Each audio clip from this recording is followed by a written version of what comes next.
Ganarila gumawa ng napakasarap na crepe sa bahay. Pero syempre, lalagyan natin ng palaman yan. Mangga, napapanahon, di ba? Magbasag ka, isang itlog. Evaporated milk, tubig. All-purpose flour, salain mo. 1 tablespoon na asukal, pinch of salt. Haluin mabuti. Pagkatapos, maglalagay tayo melted butter, vanilla, food coloring. Kulay dilaw, syempre.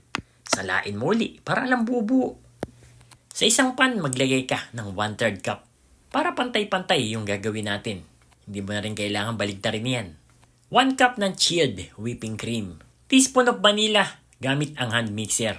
Magdodoble ang size niyan. Kumuha ka na ng mangga. At eret babalutin na natin.